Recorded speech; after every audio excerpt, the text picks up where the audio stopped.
Selamat siang.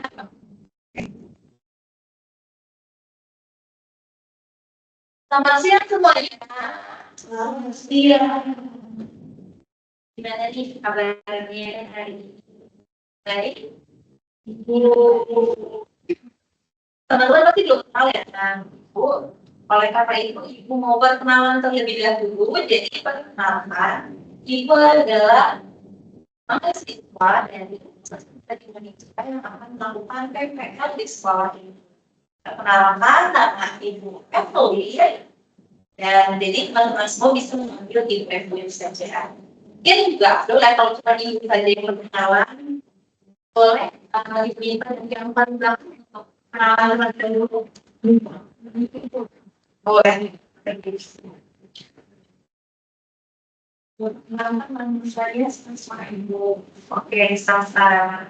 Salam kenal sama.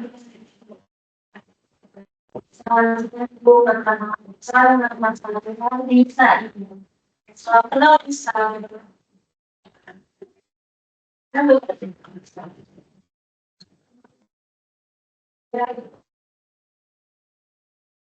Iya, salam kenal. Ini langsung bagi dari pagi ya. Jangan boleh duduk di tempatnya. Kalau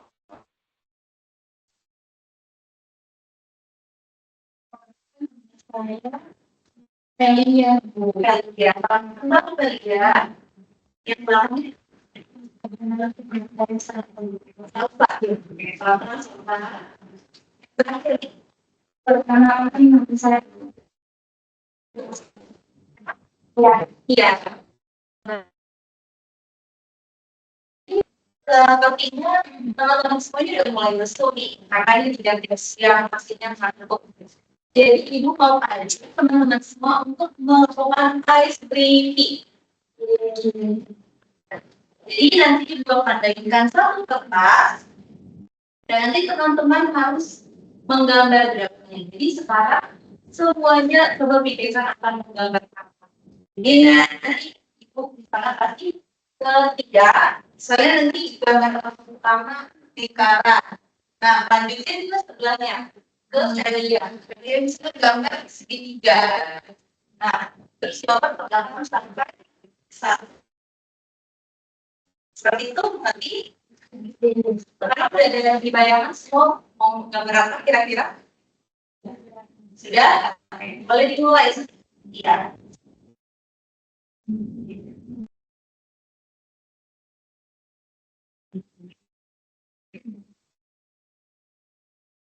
Kita lanjut kasih ke Elia.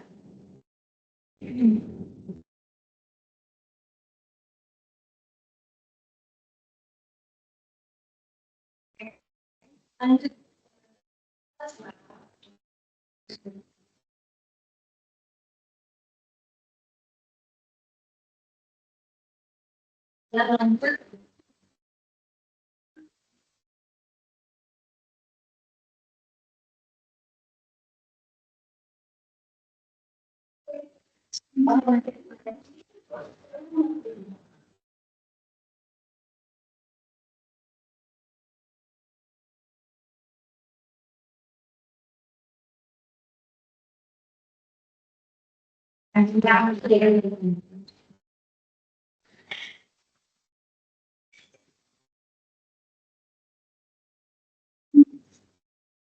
Sudah? Coba teman-teman bisa. Ini kira-kira jadi gambaran apa? Gambar, oke. Ada lagi di gambar apa? Oke. Robot. Lagi.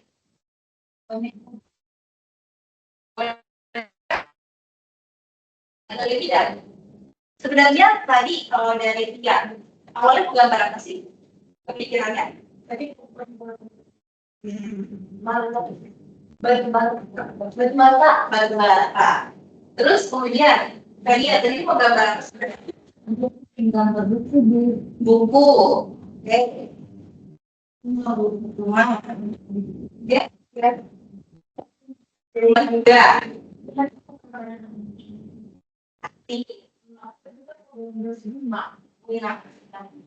Tapi kira-kira terjadi nggak semua yang teman-teman alami? Kira-kira itu apa sih ada yang bisa kasih tahu nggak? Kira-kira kenapa yang dipikirkan sama yang hasilnya jadi berbeda? Ya selalu mikir, tidak tahu tidak mengerti yang dipikirkan orang lain. Ya, jadi topik kita hari ini mengenai komunikasi yang efektif. Jadi dengan komunikasi yang efektif kita dapat membangun hubungan yang lebih kuat. Oke, next slide Kak.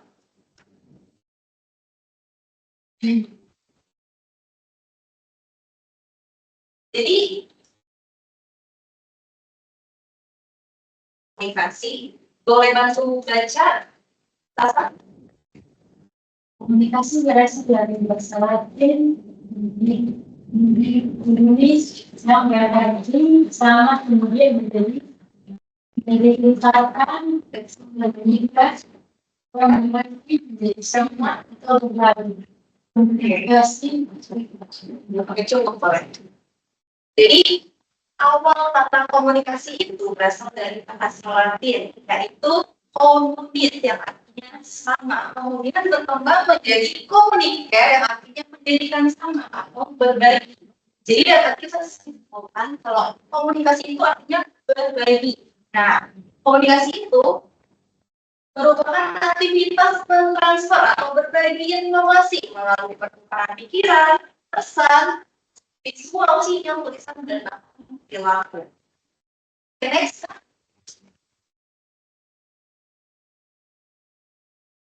Sini ada jenis-jenis komunikasi.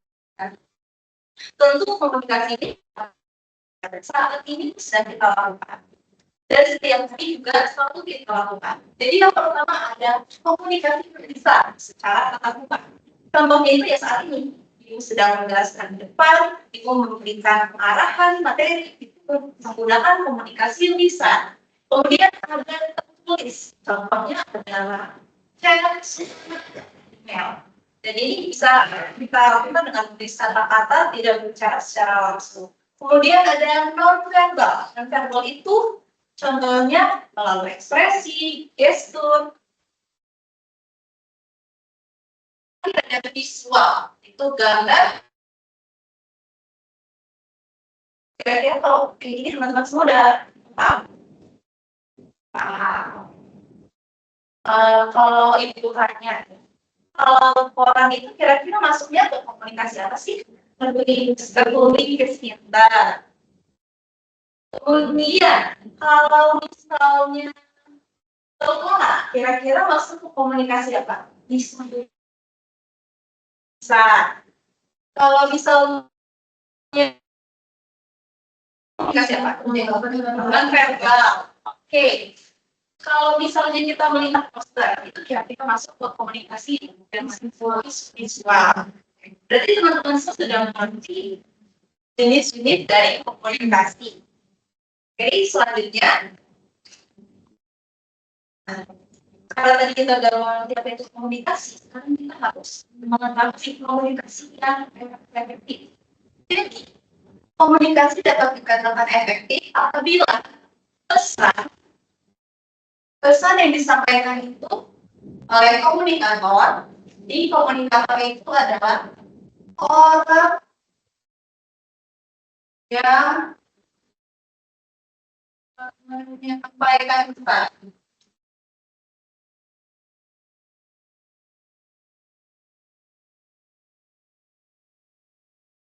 Dan ada komunikan. Komunikan itu orang yang mendengar.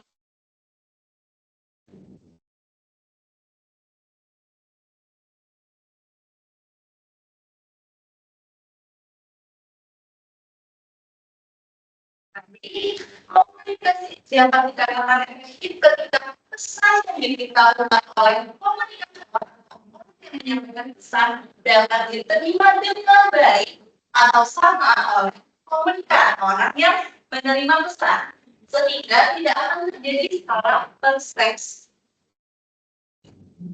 Jadi kalau misalnya seperti saat ini, Ibu menyampaikan informasi, Ibu berarti sebagai komunikator. Kemudian teman-teman yang mendengarkan informasi berarti disebut komunikan. Jadi kita harus memiliki informasi yang sama. Kalau Ibu menyampaikan berarti teman-teman semua sebagai komunikan harus terdapat memiliki pemikiran yang sama. Next,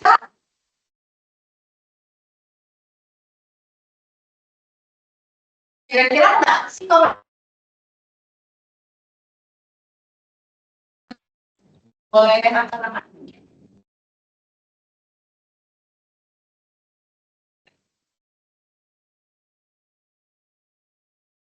kita bisa melakukan keputusan dengan lain. Oke, bisa supaya kita mengalir. Apa ada yang mau disampaikan di informasi yang dari sini? Karena ada informasi yang disampaikan bisa pasti komunikasi itu penting. Cukup ya. Kenapa komunikasi itu penting? Karena komunikasi kan setiap hari kita lakukan. Jadi itu adalah perilaku aktivitas dasar yang kita lakukan dan sangat erat hubungannya dengan kita. Kemudian kita juga lakukan itu saja seperti saat ini di sekolah, di rumah, di pasar, bahkan di lingkungan rumah juga kan terhadap pasti kita melakukan komunikasi. Jadi kenapa komunikasi sangat penting itu karena juga membangun hubungan. Membangun hubungan itu contohnya komunikasi. Contohnya nih, seperti kalian, kita sudah saling kenal kan? Nah, kalian pasti awal itu membangun hubungannya dengan cara komunikasi terlebih dahulu kan? Mendekatkan diri kepada temannya, kayak, halo nama kamu siapa? Kamu sukanya apa? Ternyata pas sama-sama nyambung akhirnya jadi dekat. Jadi itu termasuk ke dalam membangun hubungan. Kemudian karena komunikasi juga kita gunakan untuk menyampaikan ide. Kira-kira kalau dalam menyampaikan ide ada yang bisa bantu jawab? Gimana tuh contohnya komunikasi dalam menyampaikan ide? Ada? Diskusi kelompok.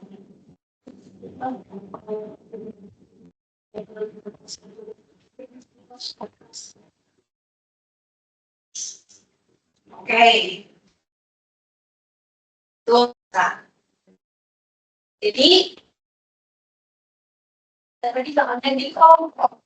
Jadi saat di kelompok ada diskusi, kita menyampaikan ide, masukan untuk teman-teman yang lain. Terus yang terakhir dalam menyelesaikan konflik. Kira-kira teman-teman di sini pernah nggak mengalami konflik? Pernah kan? Cara menyelesaikannya gimana waktu itu? Rasa? Ngomong sama orang yang bersangkutan. Berarti dengan cara berkomunikasi. Jadi komunikasi itu sangat penting karena emang berkaitan dengan kehidupan kita dan bisa membantu kita di kehidupan sehari-hari. Next. Nah, dari gambar ini kira-kira gimana kalian menilainya? Teman-teman, apa sih yang bisa diambil dari gambar ini? Ya, misalnya yang pertama yang sebelah kiri ngomong Jesus ya, yang orang kedua udah punya Jesus, orang yang ketiga udah beda lagi ya. Akhirnya sekarang karena itu nggak sama dari orang pertama sih ya betul. Terus kira-kira ini menunjukkan apa sih? Maksudnya komunikasinya buruk. Terus ada lagi tidak lagi. Oke, jadi benar ya teman-teman. Jadi mungkin kita juga pernah mengalami hal ini, di mana saat pertama kali informasinya disampaikan, akhirnya berubah sampai akhirnya. mungkin bisa menyebabkan kesalahpahaman atau bahkan disebutnya sekarang hoax ya atau berita hoax.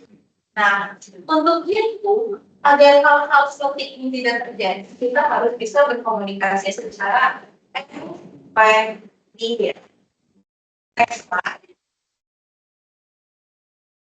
Nah, tadi kan kita sudah melihat apa saja yang tadi kita melihat gambarnya di mana komunikasinya tidak berjalan. Kira-kira penggambarnya ada apa aja sih? Boleh dibaca oleh Tia.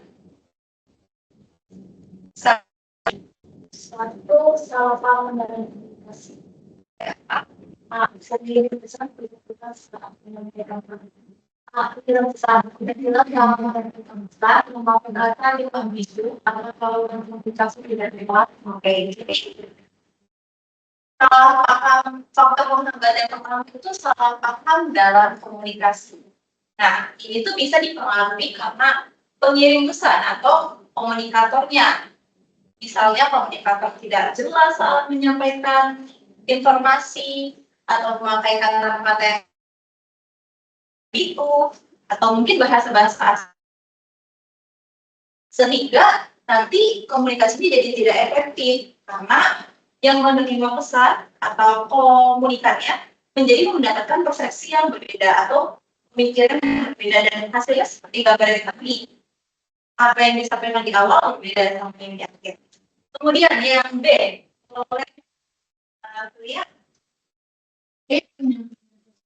langsung tidak terbaca, yang lemah, suara tidak jelas, jadi faktor yang kedua bisa juga dari si penyampaian pesannya.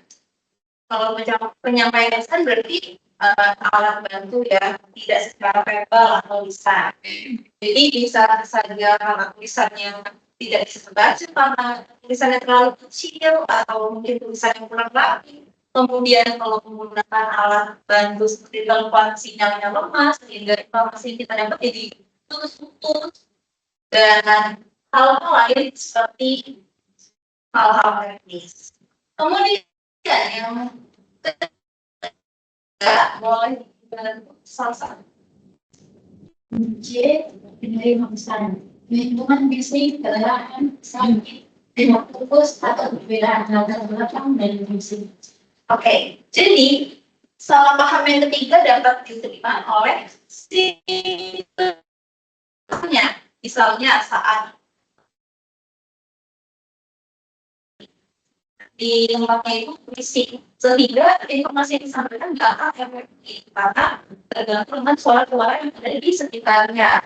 Bisa juga karena si penerima pesannya lagi sakit, lagi nggak fokus sehingga jadi nggak sepemikiran atau sepaham dengan orang yang memberikan informasi. Next. Jadi faktor penghambat yang kedua adalah di kalangan komunikasi. Boleh ya.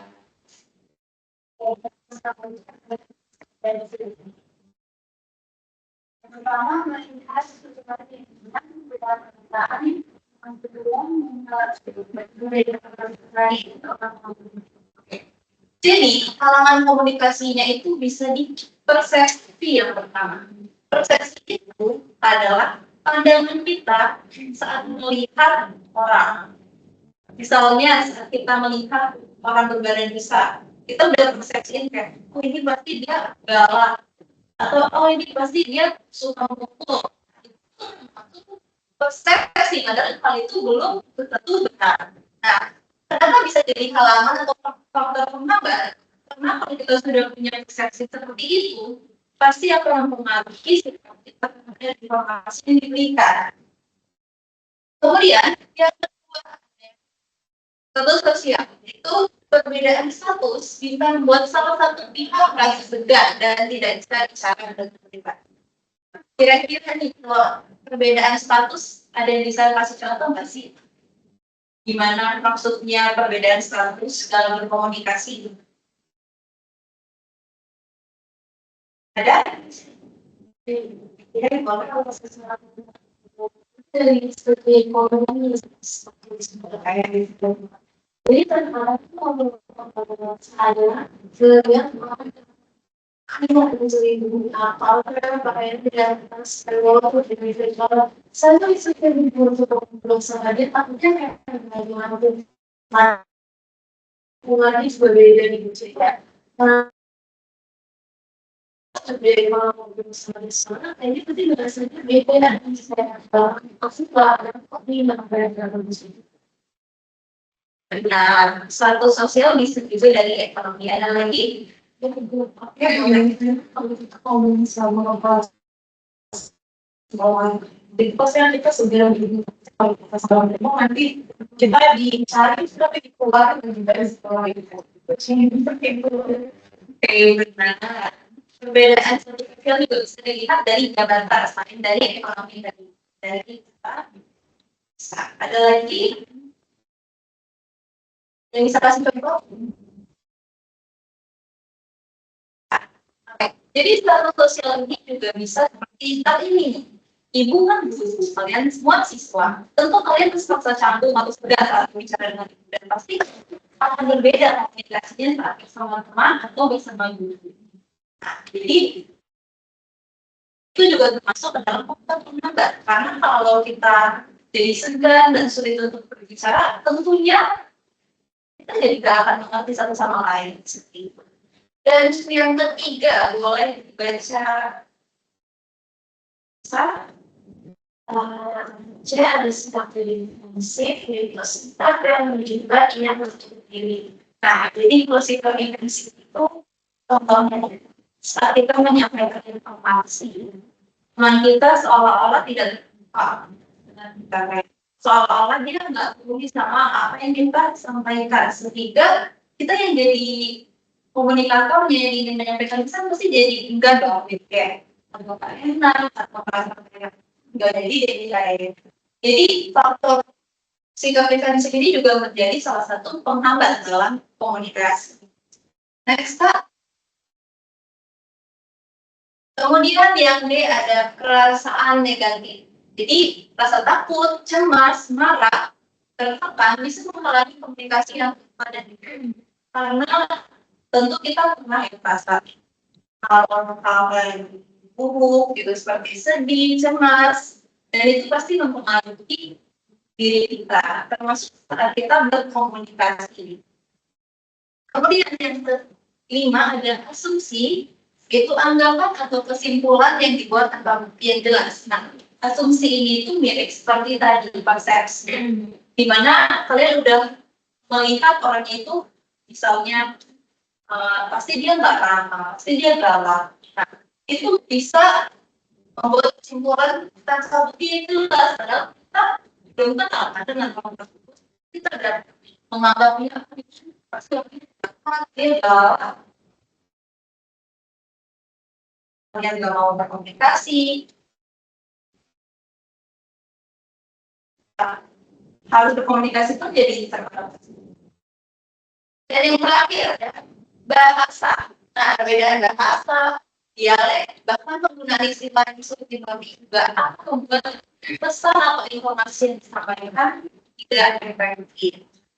Misalnya, saat kita berada di daerah Jawa, terus kita malah pakainya bahasa dari asal kita, maksudnya saya dari Batak.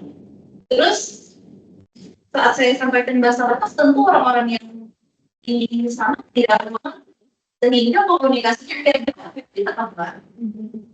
Ya, makanya itu kita juga harus memperhatikan penggunaan bahasa kita. Nah, jadi di sini kita bahas soal penghargaan. Sekarang kita harus mengetahui ciri-ciri komunikasi yang efektif. Yang pertama ada langsung, yang kedua jelas, yang ketiga nyambung, keempat dua arah, kelima responsif, dan yang terakhir aspiratif. Nah, teman-teman udah ngerti semua, udah paham maksudnya dari ini? Atau ada yang kurang paham?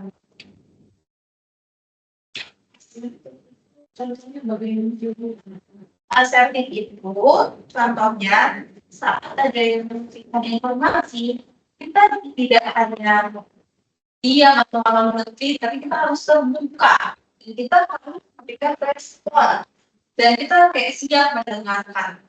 Karena kalau kita nggak asertif, tentu nggak akan terjadi komunikasi yang efektif. Misalnya kalau yang contohnya nggak asertif itu pikirannya malah kemana-mana dengan informasi, pasti mereka juga nggak akan paham tampaknya kan. Ada video kurang plus dari sini.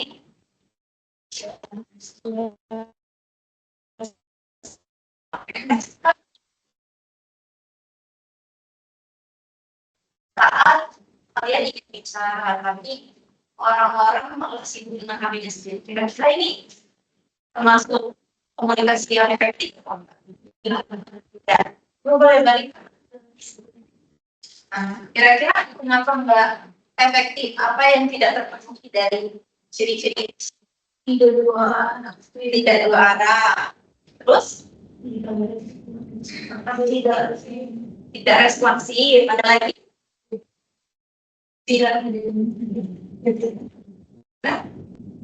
Ada lagi?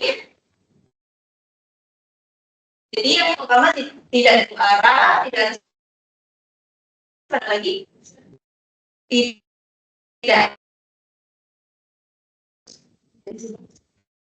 Tidak jelas, tidak nyambung, semuanya ya.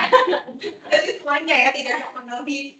Oke. Kalau dari gambar tadi sebenarnya lebih ke tidak dua arah, karena kan yang satunya menyampaikan secara langsung, sedangkan yang lainnya tidak melihat.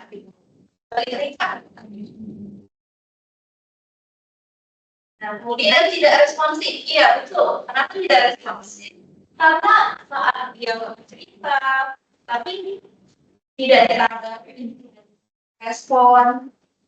Dan yang ketiga betul juga tidak asertif, tidak mendengar dengan benar dan dengan baik. Terus juga pikirannya malah ada di tempat lain, di handphone. Next.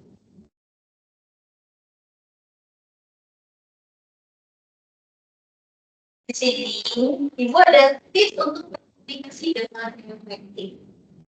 Yang pertama boleh baca sama kalian. Ya, komunikasi dengan efektif, bernasib lawan bicara kita. Kira-kira ya, maksud dari kenali lawan bicara apa sih? Tahu nggak?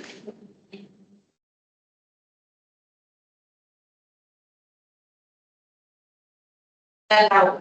Ada yang bisa bantu? Maksudnya mengenal lawan bicara.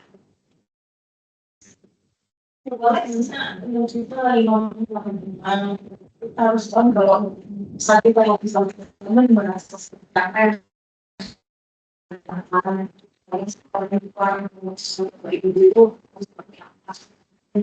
betul. Maksud dari mengenal lawan bicara itu kita harus mengetahui orang ini sebagai kita atau tua atau mungkin di bawah kita, tentu harus komunikasi. Kalau sama orang yang lebih tua biasanya kita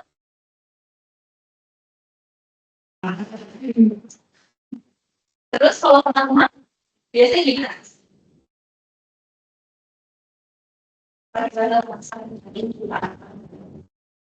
Jadi kita harus bisa membedakan dengan siapa untuk bisa berkomunikasi dengan efektif. Kemudian yang kedua oleh visi. Ya. Nah,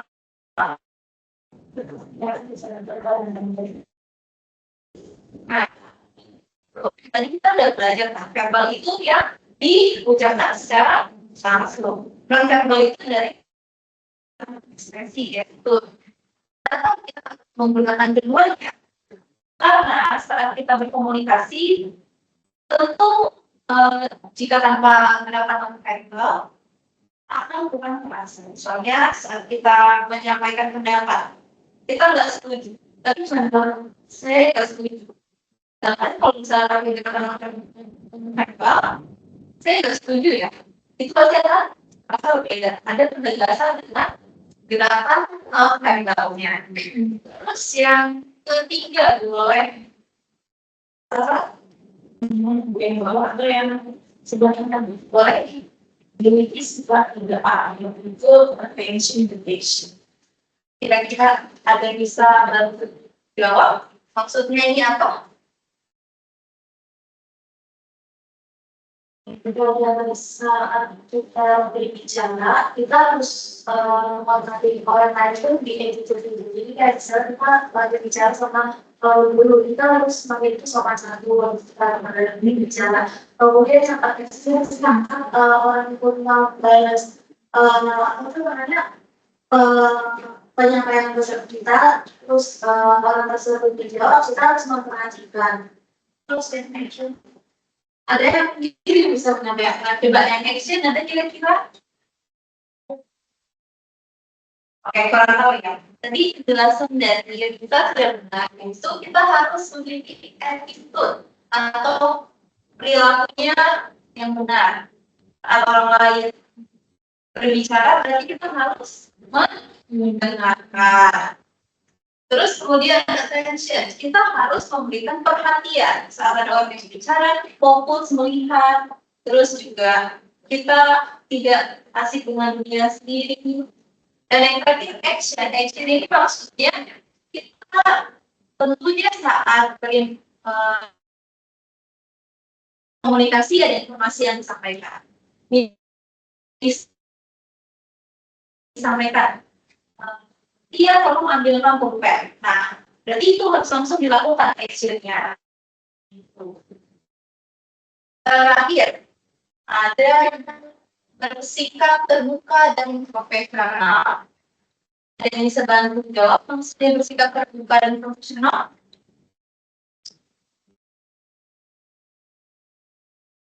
Mana? Masih bingung? Oke, jadi kita terbuka dan siap menerima informasi dari orang lain. Jangan kita menjadi defensif. Seperti tadi contohnya, kita menutup diri dan tidak terbuka terhadap komunikasi orang lain. Dan profesional. Profesional ini tuh kita harus bisa menunjukkan sikap profesional saat kita berkomunikasi atau kita mendengarkan informasi. Jadi saat ada yang berbicara, kita iya, terus juga kita saat mendapatkan informasi, kita mungkin cara atau melakukan, itu termasuk ke profesional. Next. Nah, kira-kira ini saja informasi yang bisa Ibu sampaikan. Sampai di sini mungkin ada pertanyaan atau mungkin ada yang mau sharing dari pengalaman hari ini. Kira-kira ada?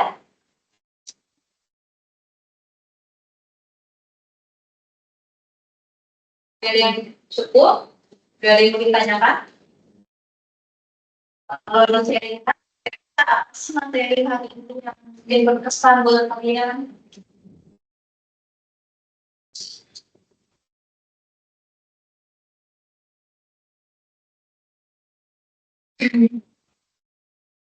Yang berkesan hari ini.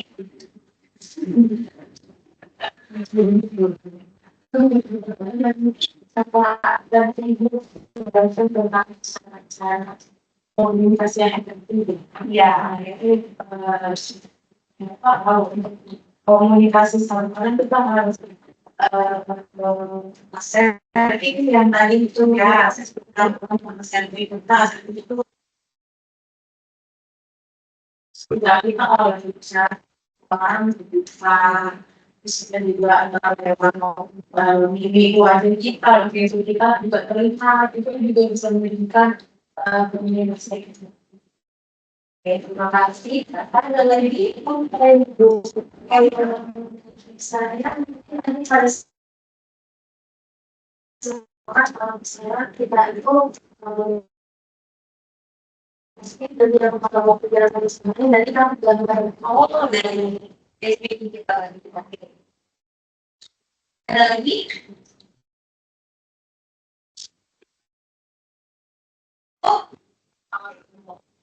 Ini kalau dari teman tadi yang disimpulkan, berarti teman-teman sudah memahami informasi dari mengenai komunikasi dan juga tadi teman-teman juga sudah mempraktekannya kan, masih tidak efektif karena tidak mengerti satu sama lain dan dampaknya juga.